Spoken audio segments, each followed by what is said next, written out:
Everyone.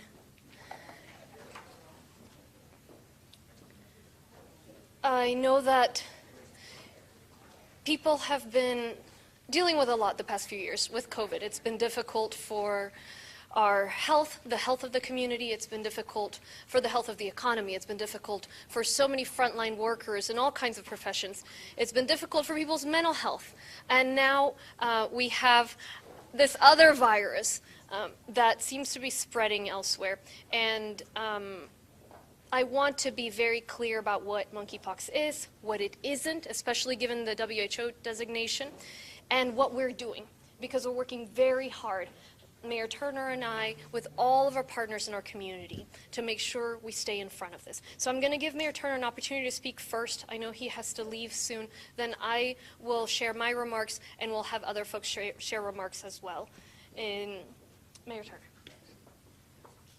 Thank you, Judge, and it's good to be, again, to be with you and standing with you. We stood together dealing with COVID, and we're still facing COVID, and now here we are dealing with monkeypox. So let me just say the City of Houston and Harris County will continue collaborating on a strategy to address monkeypox vaccines and testing for at-risk populations. It was a positive step by the World Health Organization to declare monkeypox a global public health emergency, and I want to assure you that the City of Houston and Harris County are taking this matter extremely seriously, recognizing that this is a public health emergency. We announced last Friday that the Houston Health Department received slightly over 5,000 doses of the monkeypox vaccine. The delivery of the doses allocated by the Center for Disease Control and Prevention and the Texas Department of State Health Services will allow more vaccines to become available for Houston and Harris County residents at the highest risk of the disease.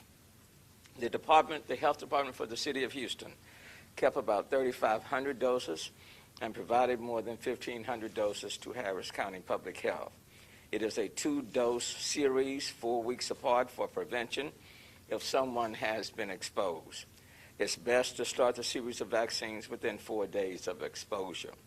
As monkeypox cases continue to increase, it is extremely important that Houstonians know that the community threat level to the general population continues to remain low, but the number of cases in the Houston area is rising. And because of the limited supply of the vaccine, it is still very concerning. If you think you have monkeypox symptoms, please speak first with your doctor and get tested. The Houston Health Department announced the city's first confirmed case of monkeypox on June 18th. The case count rose gradually over the following weeks, and none of Houston's monkeypox cases, well, they would say at least one, has required hospitalization, and that was primarily for pain management. Houston currently has 47 confirmed cases. At least one has required hospitalization, and these persons are not severely ill, just isolating to avoid spreading the infection. However, this case count is likely to increase based on what we know has happened in other cities. Monkeypox is a rare virus and does not spread easily between people without close personal skin-to-skin contact. There is a limited supply from the Center for Disease Control and Prevention, the CDC, and widespread vaccination is not recommended at this time. Due to the limited national supply, the vaccine is not yet widely available to everyone. The focus of vaccine availability is people with a likely exposure to a confirmed monkeypox case. I will close by saying that the Houston Health Department is doing everything possible to increase the supply of vaccines. As Judge Hidalgo will mention shortly, we are sending a joint letter to the White House and CDC asking for more vaccines to meet the anticipated need of the Houston-Harris County region. And we need them to please send us more vaccines before the numbers exponentially increase. We are the 4th largest and the most diverse city in the country, and we need more vaccines. We all can learn from what happened in COVID. If you wait too long, then you're chasing after a pandemic. And in this case, we don't want to wait until the cases become so many that we find ourselves behind the 8 ball. So we're asking the CDC and the White House to send us more vaccines. Last week we received over 5,000. Hopefully in the next week or two we'll receive at least that amount, if not more. I certainly want to acknowledge Europa Harris with Congresswoman Sheila Jackson-Lee's office.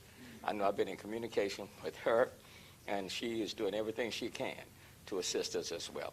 But Judge, thank you for your leadership. Look forward to working with you and with all of our health providers in making this happen. I know in addition to the city of Houston and sharing with Harris County, I know we're also making vaccines available to some of our partners as well. I had that list before me, but I'm sure Director Stephen Williams will mention this shortly. Thank you, Judge. Thank you, Mayor. Thank you. So as folks know, it's been a long road with COVID, and we're having this conversation today not to try to burden people, not to make people scared, but to get to work, to proactively work on making sure that this takes a different trajectory, to inform folks of what we need to be doing. Saturday, the World Health Organization declared the monkeypox virus a global public health emergency. As of last Friday, the United States had approximately 2,900 confirmed cases. Of those, Texas has about 183, and Harris County has 57 confirmed, including the city of Houston. As of today, Harris County has 10 cases in unincorporated Harris County outside the city of Houston. All have been men between the ages 20 to 58. I want to be very clear about this. The risk in Harris County right now remains low, even though it has been spreading in other countries, in other cities. If we look at the rate of infection in Harris County, and in Texas for that matter, it's lower than it is in other states. So we're in a perfect time to lean forward, to prepare, to do everything we can to try to stop this as much as we can, minimize the impact that this has. To be clear about what monkeypox is, it can look like a pimple or a blister or a rash and a lesion, sometimes a few small bumps. Some folks experience fevers, headaches, before they begin seeing the lesions. And so even, especially now that we have such high case counts of COVID, folks might think that they have COVID, folks might think they have a cold, and then they'll begin seeing those lesions. Why is monkeypox concerning then? Monkeypox has spread out of Africa where it's endemic and has come to the United States before, but never to this kind of extent. We're seeing a lot of transmission. Case counts are rising. We're seeing that not just in the United States, but in other countries. And that's new, even though this disease has been around for many decades, this virus. Now, the good news is that this is a virus that already existed. It's a known virus. There's a vaccine already. The smallpox vaccine, which was developed many decades ago, has been shown to work against monkeypox. It exists, it's available, it has a technology that was developed a very long time ago. There are treatment options already available. Now, the challenging news is that it can cause certain areas of concern, particularly for the immunocompromised, particularly for children. And there's some things we still don't know about what the impact of this virus could be in the community. And from the experience with COVID, those unknowns, right, are the concern. So there are certain groups right now that are at higher risk. We know nationwide, and even here in Harris County from what we've seen, men, particularly men who have sex with men, are at higher risk. Second, and most importantly, anyone can get monkeypox. That is not limited to any one population. Just this Friday, we learned of the first 2 children that were diagnosed with monkeypox. HIV/AIDS was underestimated by the public and stigmatized by the community and by the media to some extent, because initially it impacted just a certain population. Because it was ignored, because it was stigmatized, it quickly spread through the other groups, ultimately causing a crisis. This time is different. We have a playbook. We have lessons learned. We understand how disease spreads, and we need to understand that this virus is not just limited to one community, and we have to make sure that we don't fall into that same trap. Now, here's what we're doing. We're doing our due diligence to learn as much as we can about the virus and to learn about what other jurisdictions are doing. Just this afternoon, before the press conference, I was on the phone with officials from Cook County, from Chicago. They've been seeing cases a little longer than we have. They have more experience as to what's happened, what to do, what are some lessons learned. We're working together, the city, the county, our officials, our hospital systems, and we hope to bring the community along in those efforts as well. We're working with our jail. I spoke with Sheriff Gonzalez this afternoon as well to make sure that we're increasing screening, and that folks that are looking after that population are aware and leaning proactively. We're getting testing and vaccination ready, contact tracing. We already have city and county contact tracing, testing, and vaccination capacity, but we're working to create a process for more of each of those as more becomes available and as demand increases. Here's what we need the community to do. Act now. If you have a new or unknown lesion, assume it's monkeypox and go and get it tested.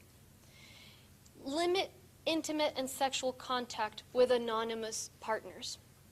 If you believe you need the vaccine, contact Harris County Public Health or contact the Houston Health Department.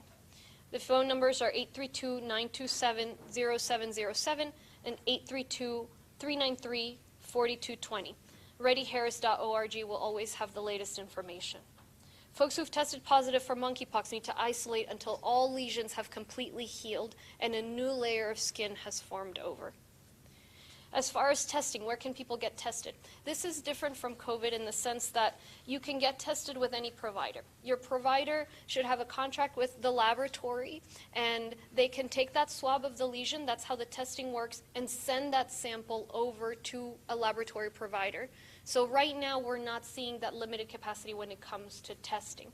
If you don't have insurance, if you don't have a provider, you can contact our public health departments and we can help get you tested, whether it is via our departments or whether it is helping you pair you with a provider that will not charge a fee and that doesn't require insurance. So again, those are the same phone numbers. On vaccines, a bit of good news and a bit of bad news. The good news, as I mentioned, there is a vaccine already available. It's a vaccine that's tried and true. That smallpox vaccine, and is very, very well developed. The challenging news is we just don't have enough, just as the mayor said. So right now, where we've seen just a few dozen cases, the vaccines we have available may be enough. But as this spreads in a community as large as ours, we don't want those vaccines to be a limiting factor. And so the people who qualify right now, individuals who've had a contact with a presumed or confirmed monkeypox case, as soon as a provider tells us that someone has monkeypox, we contact those that they've had that intimate contact with, and we get them vaccinated. So that's one group. Individuals who had a presumed exposure because they know that a sexual partner in the last 14 days was diagnosed with monkeypox. Those folks can get the vaccine as well. Or someone who has had multiple sexual partners in the last 14 days. Those folks are eligible for the vaccine. The concern is, of course, the mayor mentioned these 3,000 doses. Each vaccine round, each full vaccination is 2 doses. So really that leaves us with just over 1,000 vaccines for the entire population. And that is why we're saying we need more supply of vaccines before we end up in a situation where those vaccines are the limiting factor. So Mayor Turner and I are asking that the federal government quickly procure and allocate more vaccines to our region. We understand that the regions that are seeing higher case counts right now are getting the bulk of the vaccines. What we want to appreciate is that we have an opportunity to leapfrog ahead of this virus, to try to mitigate it in a way that we couldn't do with COVID because we didn't have vaccinations at that time. Our mission, my mission, will be to fight this virus with information, to fight this virus with transparency, to fight this virus with the best health information and tools that we have. And we're going to continue doing that alongside the community. I will keep the community informed as we have any developments, and we will be pushing for more resources for Harris County and for Houston. We're in touch with our congressional delegation. I know they only want what's best for our region as well. But right now, we can make more of a difference and mitigate this before it becomes a serious threat to the community by each of us doing our part. Making sure that you get tested if you think at all that you may have monkeypox, and that could be any sort of unknown or new lesion.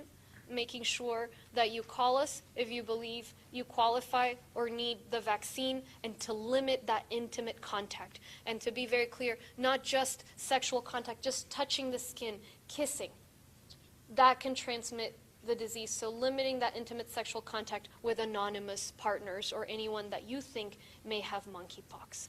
So with that, let me repeat in Spanish, and then I'll pass it on to our colleagues here, and we'll all take questions. Primero le quiero agradecer al alcalde Turner el poder trabajar mano a mano con él. Durante esta crisis del coronavirus nos ha permitido la oportunidad de presentar las mejores soluciones para nuestro condado, y estamos trabajando muy de la mano también con este virus y la viruela del mono. Sé que en general la comunidad ha pasado por muchos retos con el COVID. Que el COVID fue impactante, negativamente en cuanto a la salud de la población, la salud mental de la población, la salud de la economía, tantos retos que sigue presentando el COVID. Y ahora un nuevo virus, la viruela del mono. No queremos asustar a la gente, no queremos preocupar, queremos actuar. Queremos empezar a trabajar para que este virus no tenga el mismo impacto negativo en nuestra comunidad que tuvo el COVID, o que continúa teniendo el COVID de varias maneras. El sábado, la Organización Mundial de la Salud declaró una emergencia de salud pública global en cuanto a esta viruela del mono. El viernes que acaba de pasar, tenemos aquí en el condado Harris 57 casos confirmados. 10 fuera de la ciudad de Houston, y la gran mayoría de los 47 dentro de la ciudad de Houston. De los 10 casos en el condado Harris, fuera de la ciudad de Houston, todos han sido hombres de 20 a 56 años. Quiero ser muy clara. Aunque la viruela del mono se está extendiendo alrededor del mundo y ha llegado ya a nuestra comunidad, el riesgo de contagio, de propagación, es limitado y leve en el presente momento dentro del condado Harris. Eso no significa que no vamos a estar alerta. Para ser muy claros, ¿qué es la viruela del mono? Puede ser una espinilla, una ampolla, protuberancias, cualquier lesión en el cuerpo, en la piel, puede terminar siendo viruela del mono. Puede ser una reflexión de la viruela del mono. Algunas personas sienten síntomas como de un resfrío antes de que aparezcan esas lesiones. Entonces hemos visto que hay pacientes que se empiezan a sentir con fiebre, síntomas de resfrío, creen que tienen COVID, creen que tienen de repente la gripa, y resulta siendo la viruela del mono. Ahora, ¿por qué nos preocupa? Porque especialmente los niños, personas inmunocomprometidas, pueden tener impactos más negativos por parte de este virus o debido a este virus. Las buenas noticias es que este virus ya se conoce. Este virus ha existido en África desde hace varias décadas. Las buenas noticias es que ya hay una vacuna. Es la vacuna que se ha utilizado por muchas décadas también. Las malas noticias es que esto se está expandiendo de una manera que nunca antes había sucedido. Sí había llegado antes el virus a los Estados Unidos y a otros países, pero no hasta tal nivel. Entonces ese contagio nos preocupa, ese contagio es algo que todavía no entendemos, y al no poderse entender, entonces viene siendo preocupante. Hay ciertos grupos que sabemos que están a más riesgo de contraer la viruela del mono hoy día. Los hombres que tienen sexo con hombres específicamente están siendo impactados desproporcionadamente. Ahora quiero ser muy clara y esto es importante. Eso no significa que los demás grupos no pueden contagiarse. Ya tuvimos esta experiencia con el SIDA y el VIH, cuando empezó este virus con ciertas poblaciones y los demás empezaron con el estigma y asumir que el virus no los podía tocar a ellos. Hoy día la mitad de los casos de SIDA y VIH están en mujeres y personas que no son hombres, que tienen sexo con hombres. Entonces, no cometamos los mismos errores. Recordemos que este virus algún día, esperemos no muy pronto, pero lo más probable es que suceda, que se pueda expandir a una población mucho más amplia. Entonces, ¿qué estamos haciendo nosotros? Estamos haciendo nuestra debida diligencia para prepararnos. El día de hoy estuve en comunicación con oficiales en el condado de Cook, en Chicago, donde ya han tenido desde hace tiempo, un poco más tiempo, esta viruela del mono, para entender qué recomendaciones tienen. Hemos estado trabajando juntos, el condado y la ciudad, con nuestra cárcel también, con el alguacil González, para asegurarnos que estamos haciendo pruebas ahí, el equipo de investigación. Estamos trabajando en desarrollar las pruebas, las vacunas, monitorear los casos y también crear un proceso más definitivo para poder expandir la capacidad de pruebas, de vacunas y de análisis de casos. ¿Qué necesitamos que haga la comunidad?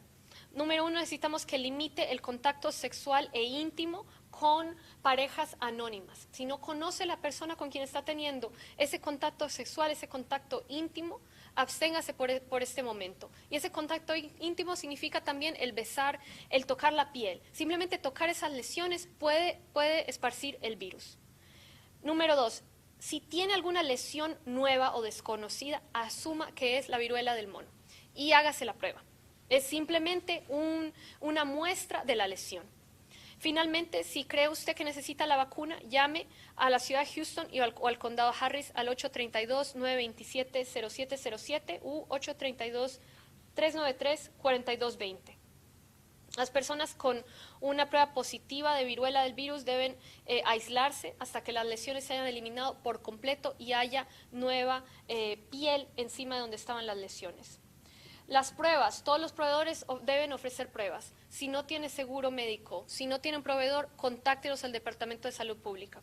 Las vacunas no hay suficientes en el condado Harris. Por ahora le estamos ofreciendo la vacuna a aquellas personas que han tenido contacto con un caso de viruela del mono o individuos que saben que una pareja sexual en los últimos 14 días ha sido diagnosticada con la viruela del mono o alguien que ha tenido múltiples encuentros sexuales en los últimos 14 días.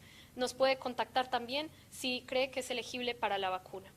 Estamos pidiéndole el alcalde y yo más vacunas al gobierno federal. Estamos trabajando con nuestra delegación del Congreso. Si recibimos esas vacunas, vamos a poder de alguna manera mitigar los impactos de este virus de manera que no pudimos hacer con el COVID. Entonces, lo dejo así. Vamos a trabajar juntos en esto. No es momento para alarma, es momento de trabajo. Vamos a trabajar juntos, seguir marchando y seguir mitigando el riesgo de este virus. Ahora, I'm going to introduce Legacy Community Health Infectious Disease Specialist, Dr. Vandana Shrikant, who will speak, and then we have Houston Health Department Director Stephen Williams here. Thank you, Dr. Williams, for joining us, as well as Harris County Public Health Executive Director Barbie Robinson and our local health authority for Harris County, Dr. Erica Brown, who will be ready to answer questions. Yes. Just give me 1 second. Because I forgot to mention 2 things. Well, the City of Houston's Health Department, we are prioritizing 2 groups for the vaccine. One is the group that Judge just spoke about, individuals who are high or intermediate risk exposure with someone with monkeypox, people who attended an event or venue with high risk exposure. And the second group are adults diagnosed with specific sexually transmitted disease. So that first group is the #1 priority, and then the second group are those adults diagnosed with specific sexually transmitted diseases. Of that 5,000 vaccines that we received, in addition to providing doses to Harris County, we provided doses to Be Busy, to Legacy, and to Dr. Joseph Gatt.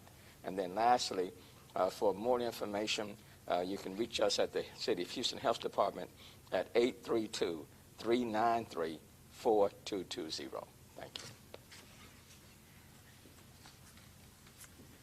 Hello, everyone. I'm Dr. Vandana Shrikant. I'm the infectious disease specialist at Legacy Community Health.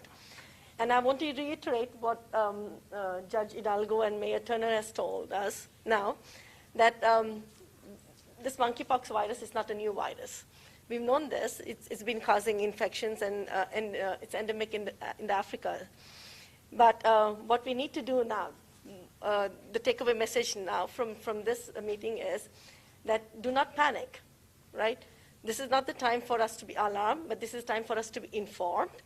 And another thing, very important thing is, since we're seeing most of the cases in a certain community, in men who are having sex with men, and in people who identify themselves as bisexual, please do not, let us not stigmatize this population, and let us not discriminate against this group of people. So that is an important message that I want to share with you all here today. So this is a monkeypox virus. It's not an STD. It's not a sexually transmitted disease, but it is transmitted through close physical contact, through contact, skin-to-skin contact, or direct face-to-face contact. And this can occur during a sexual activity. So that is why you might see this after a person has engaged in close activity, such as a sexual activity. But it is not an STD, and this another important thing is this is not an airborne disease. So what does that mean? This does not travel long distances, and it is not as transmissible as COVID-19 virus. So let us not be scared. What we need to be is gain as much knowledge as possible, right, and educate ourselves, educate our population around us. And what are the important steps to prevent getting this monkeypox virus? Avoid close skin-to-skin contact with people who have a rash that looks like monkeypox. So do not touch this rash or scabs of a person with monkeypox. Do not kiss, hug, cuddle, or have sex with someone with monkeypox. Do not share utensils or cups with a person with monkeypox. Do not handle or touch bedding, towels, or clothing of a person with monkeypox.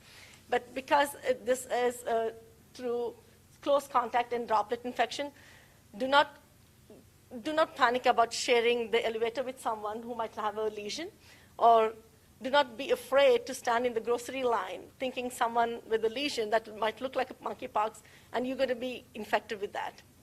Wash your hands as often with soap and water, or use an alcohol-based sanitizer. So now we've already heard of some of the symptoms of monkeypox, right? So this is just to reiterate what we've already heard. So the initial phase might be like a flu-like illness. Patients might present with fever, exhaustion, headache, body aches, or swollen lymph nodes. And this is called the prodrome phase. And then they might start developing the rash, the characteristic rash of monkeypox within 24 hours of developing these symptoms. So the rash might look like pimples initially, and they might go through different stages. Like an initial pimple, then it might look like a boil, a pusful boil, like a pustule, and then it might start to scab, like form a crust.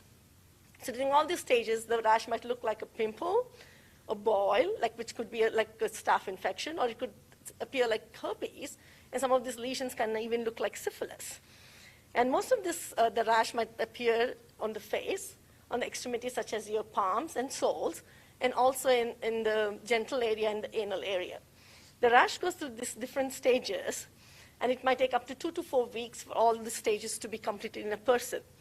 And the person is considered to be infective to others as long as all the lesions scab off, the scabs fall off, and there's a new skin formed in its place.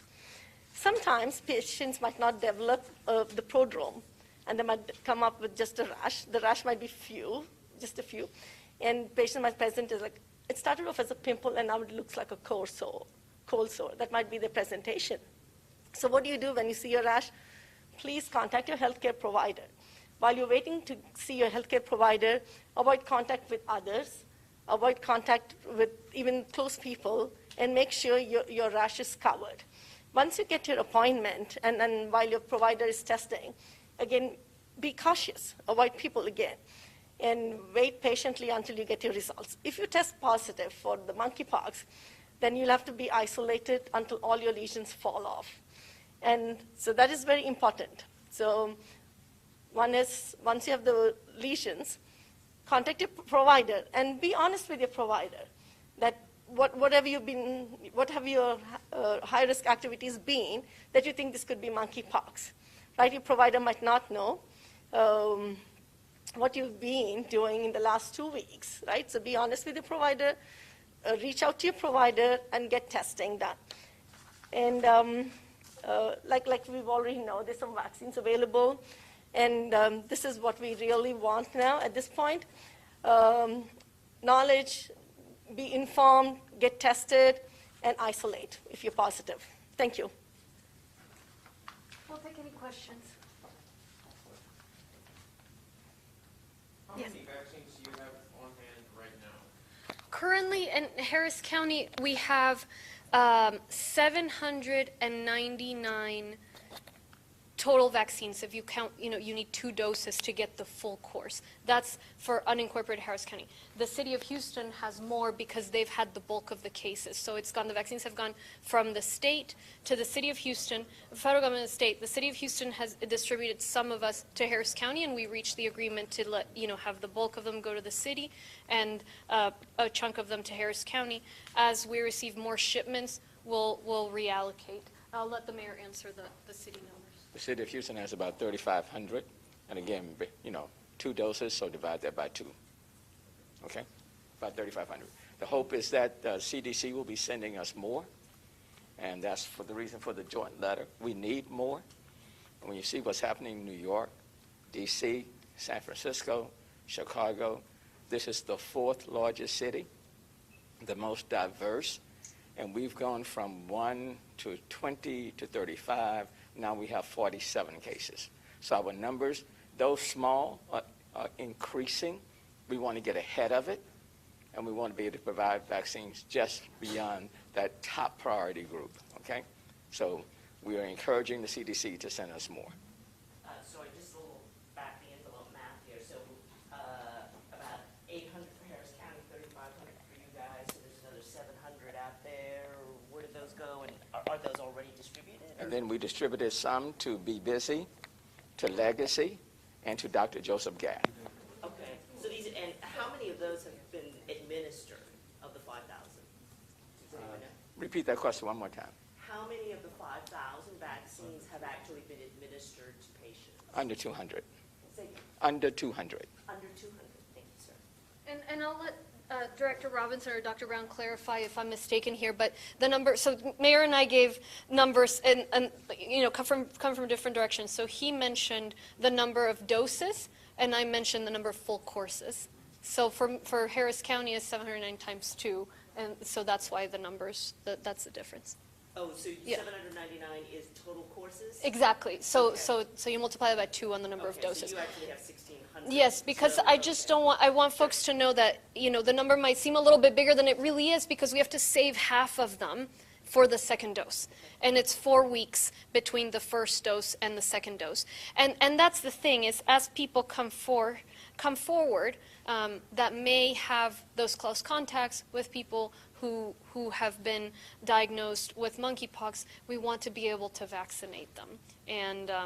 And that's what we need to be able to get ahead with, but we don't want to have that limiting factor of not having enough vaccines. And I'll tell you guys from speaking to my colleagues around the country, that is what they're bumping up against. So it's not a matter of if, it's a matter of when, and we want to be able to get ahead, which is why we're calling attention to this now and sending the letter to the federal government now.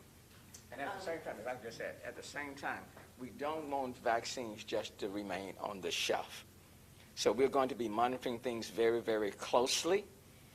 So we have those priority groups, okay? Those who have been exposed, high-risk exposure, those who may be dealing with sexual-oriented diseases already. But we don't want vaccines to remain on the shelf. So we'll be monitoring things closely, but where we can get them out to try to get in front, to keep the numbers from exponentially increasing, that's what we will do.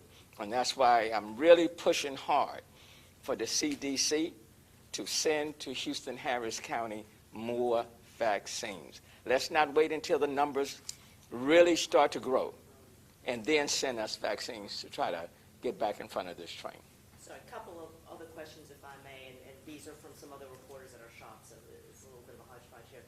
But so we've had reporters who have gotten complaints from medical providers who feel like that they aren't getting direction from the Houston Health Department, little to no guidance, filling out 5-page long forms, but not getting answers.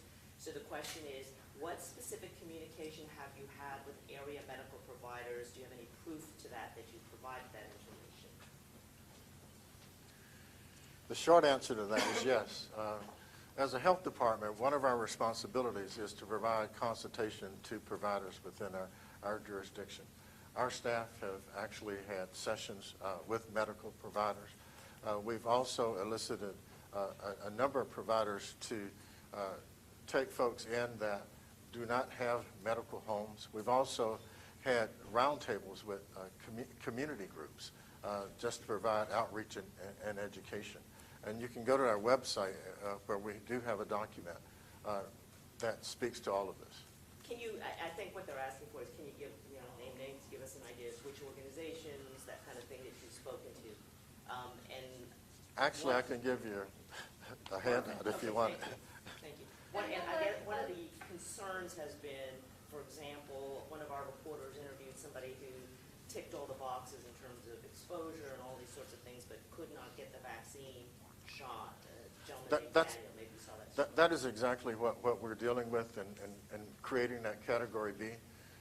Because initially, because we looked at the scarcity of vaccine, our criteria was narrow. It was actually following the CDC's initial guidelines. And as we began to look at that, we actually expanded it. Just by the experience we were having, we really had to expand it just because of contacts that were not necessarily identifiable. And so we went to a specific venue to hold a vaccination event because we knew that people who were at high risk had actually visited that venue. Oh, so you went to the venue where there was exposure? Yes, we did. Okay, all right. Director, I have a question here in the back. Could you talk about the fine line of putting out, trying to get awareness without stigmatizing a specific community? I know globally the numbers that we're seeing, bisexual men and men who have sex with men seem to be most disproportionately affected by monkeypox. Could you talk about that? That in fact is a challenge. Just because you're an MSM doesn't necessarily put you at high risk. It is about the behavior that you engage in. I think that the speakers earlier referred to that. It is about the specific behavior. Just because you're an MSM or whatever doesn't necessarily put you at high risk. And that's really what the question was speaking to earlier. Our epidemiologist actually went through an algorithm to determine whether or not that individual was at high risk.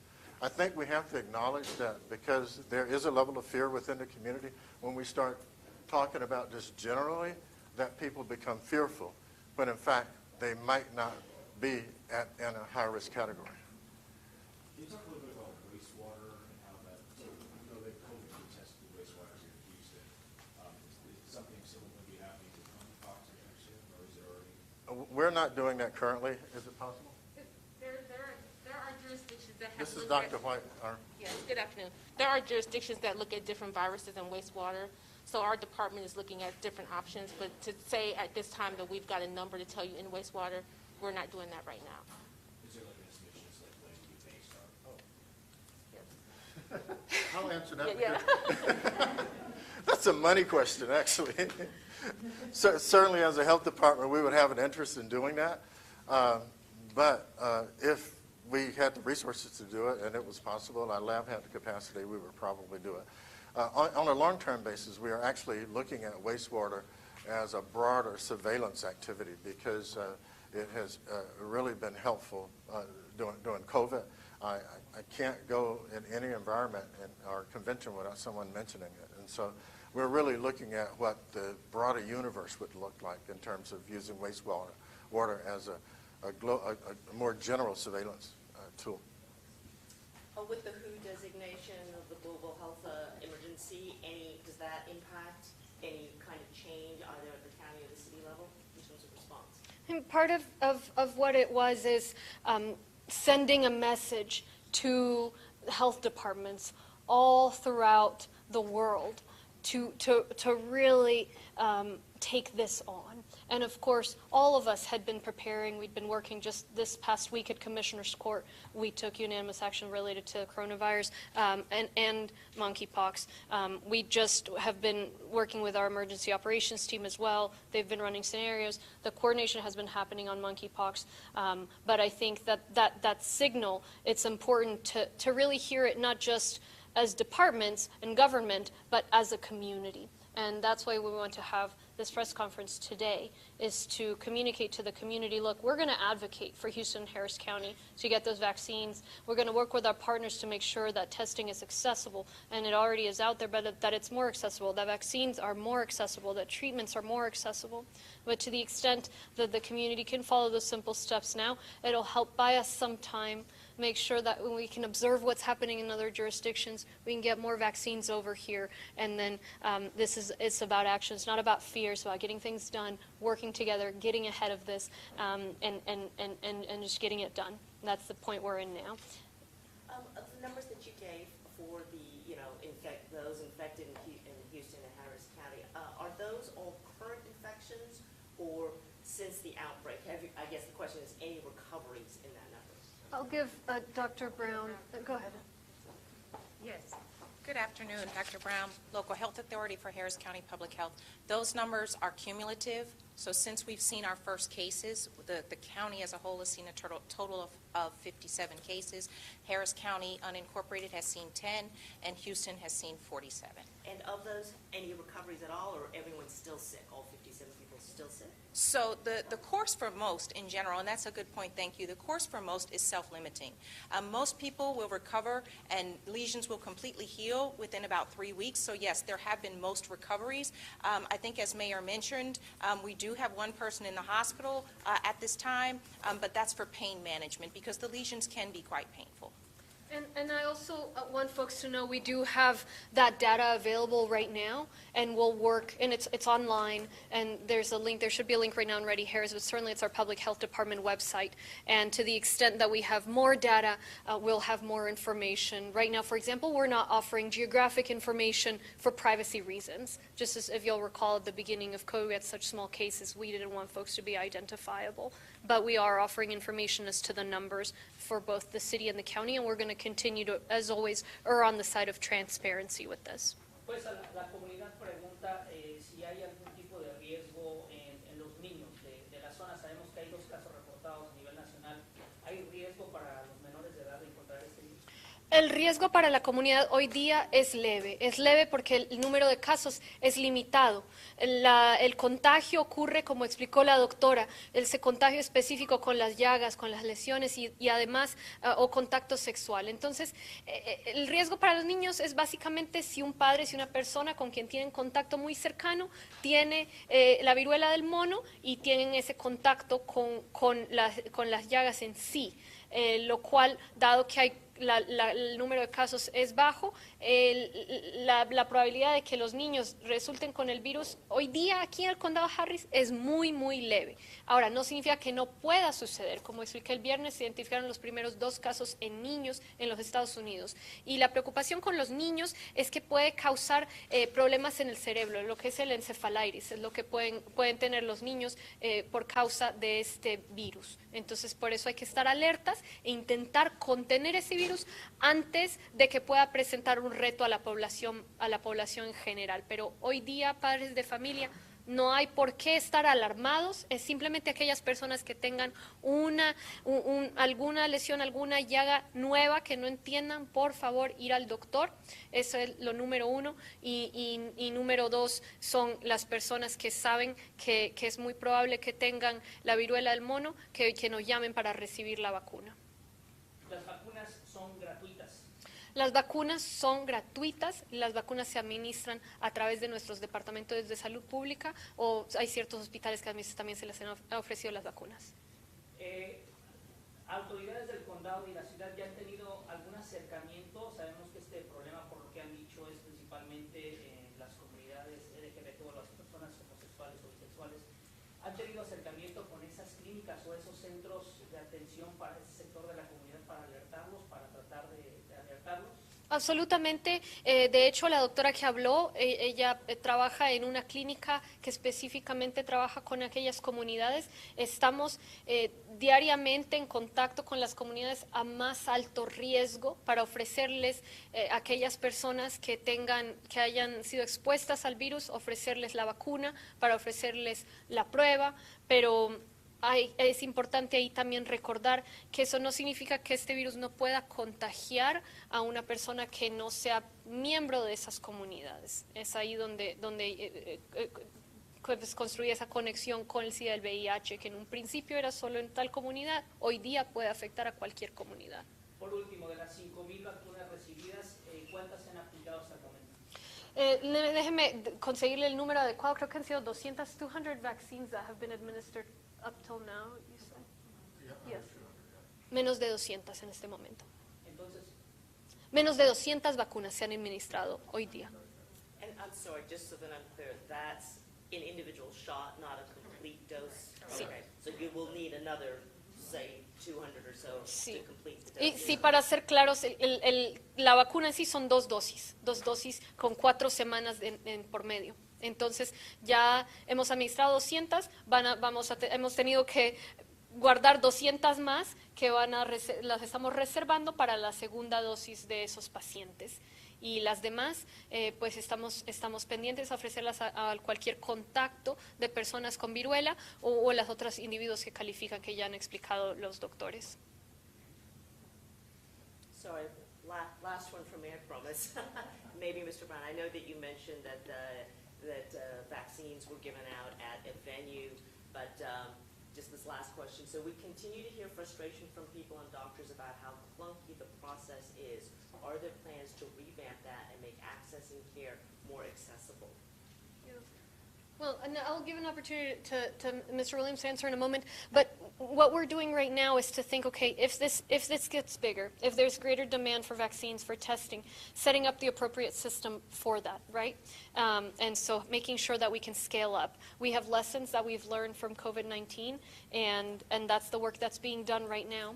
And as you said, it's a balance, right? Because you offer it to everyone, but we only have this many doses, right? So we have to, we're sort of giving little by little as we receive more doses. But we're in communications with our FQHCs, we're in communications with our public health departments, we're in communications with the communities that are most affected, and of course between county and city, and always we're sending messaging to our doctors. There's a communication system that goes from the public health departments to the providers in the county, making use of that, as well as, of course, our congressional delegation, in the sense that we need their help to be able to obtain more vaccines. And let me just say, what we learned from COVID is that when the demand is high and the supply is limited, people are very, very frustrated and critical. That was in COVID. Now what we're finding out with monkeypox, with all of the attention that's been brought to it, on the world scale, 16,000 cases, World Health Organization now naming it a public health crisis, which it is. The demand is very high, but the supply has been very limited. So it's frustrating when people want it, when they know it's a vaccine available, they want the vaccine. Medical providers, when they have the people calling them, they want to be able to tell them something. Yes, we have it. No, we don't, but we'll have it, by this time. But the supply has been very limited. And so when they're seeing what's taking place in New York, in D.C., in San Francisco, this is the fourth largest city, the most diverse. And up until Friday of last week, we were dealing with how many? About 300? About 300 for the entire Houston-Harris County. So that's frustrating. When you know there's a vaccine, nobody wants monkeypox. So that's very frustrating. And so now, as the CDC and the state has made more vaccines available, we can get it out a little bit more, but we need more. We need more. The good news from the designation by the World Health Organization is that it does put it front and center. This is a world public health crisis. And so hopefully the CDC and the state will be sending thousands of more vaccines to the Houston-Harris County area so that we can, as much as possible, get ahead and not have these numbers exponentially increase. But it's been frustrating. And I think my own people can tell you, I have been frustrated. Okay? And I think people recognize that the supply-demand thing is obviously Right. certainly a problem. From what I'm understanding, and I apologize, I'm a little bit of a messenger in this situation. No, you're good, from you're good. Other reporters, but there's aggravation in terms of getting information, how to proceed, how to advise patients. I think that And is that's what- an additional level. And that's why the judge and I are standing together with all of these exceptional healthcare providers to try to provide more information, to at least to give the public what we know. Okay, because we can only give you what we know. And then to write a joint letter to the CDC asking for more vaccines. But that's one of the reasons why we wanted to come together, both Harris County, City of Houston, with some of our FQHCs, our medical experts, to provide as much information to the general public so that they will know we want to be transparent. We want to provide them with as much information as we can and to let them know that we are here advocating on their behalf, okay, to make sure that they get what they need even before they get the monkeypox. We just want them to know we're here for them. Okay? Thank you all so much. Thank you, Judge. Thank you. Appreciate you.